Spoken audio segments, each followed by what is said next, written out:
Boa tarde, deputado Gilberto Nascimento.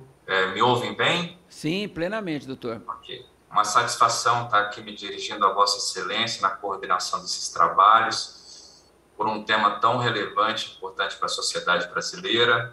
O senhor é um homem reconhecido pela política, pela história de vida, e é a pessoa capaz e a quem depositamos confiança para ser o grande relator desse trabalho, que também começa, e a gente não pode esquecer, com o importante aqui envolvimento da deputada Thieron, né, que é também aquela deputada que pôde capitalizar os anseios de tantos grupos sociais e institucionais em volta do tema.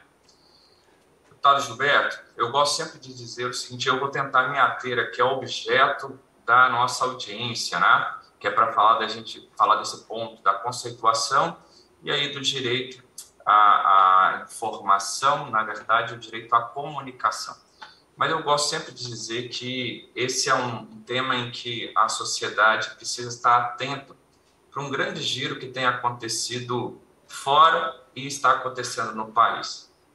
Fora do país, deputado Gilberto, para que quem está nos acompanhando saiba, o Brasil recentemente tem sido condenado pela Corte Interamericana, né, em alguns casos, justamente por não dar a devida atenção aos direitos das vítimas aqui em nosso sistema de justiça ou nosso sistema policial. E o que o nosso presente projeto pretende corrigir é esse hiato, um hiato que é legislativo, mas um hiato que é também, digamos assim, cultural jurídico.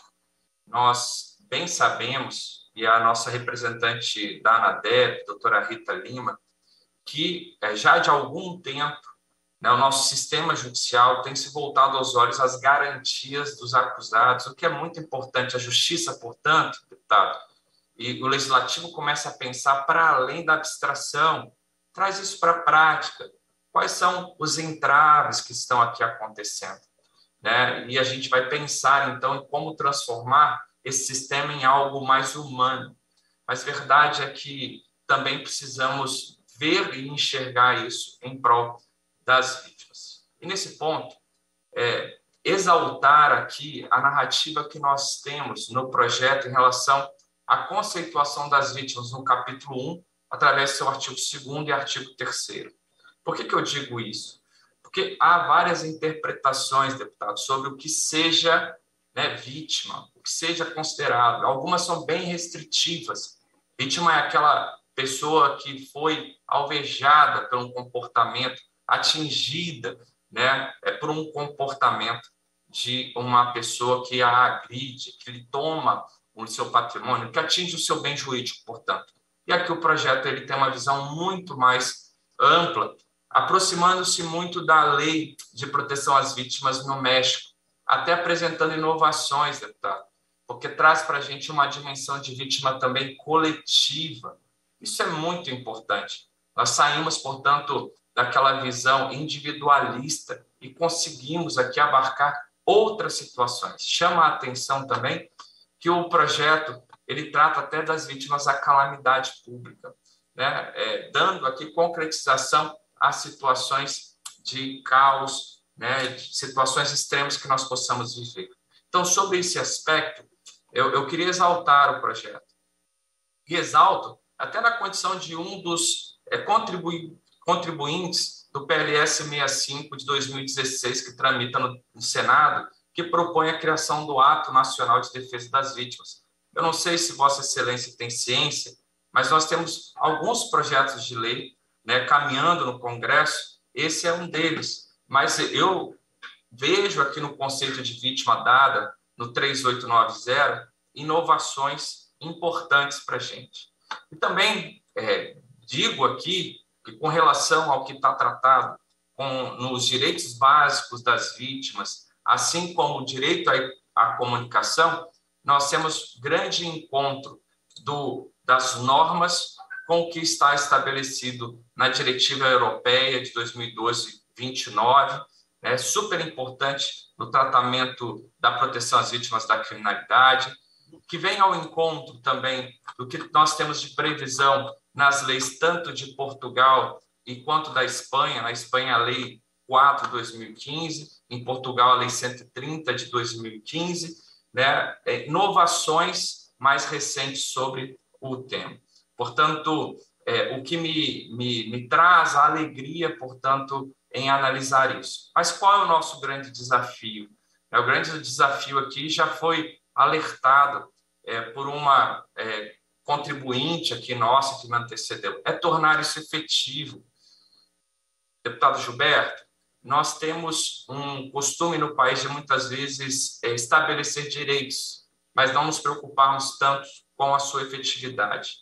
Então, esse é um olhar que nós vamos ter que ter muito cuidado, né, no decorrer do nosso tratamento legislativo, do processo legislativo, para que esse texto ele se torne, de fato, uma realidade no país. Veja, no âmbito do Código de Processo Penal, eu acompanho, representando a Associação Nacional do Ministério Público lá, essa tensão se estabeleceu em determinado momento lá. Por quê?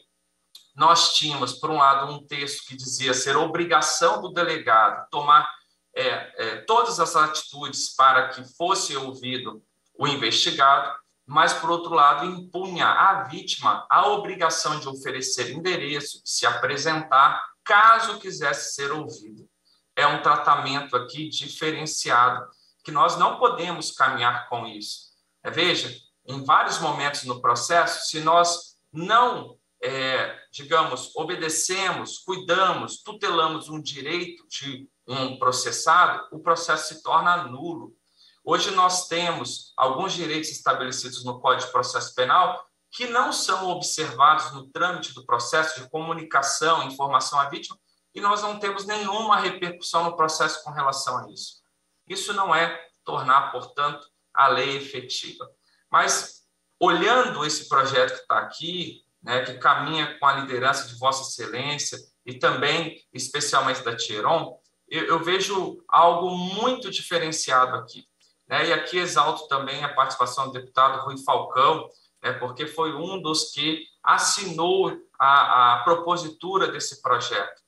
O que eu quero dizer, deputado Gilberto, é que esse projeto ele inicia com a assinatura de muitos deputados, num compromisso muito grande com essa temática.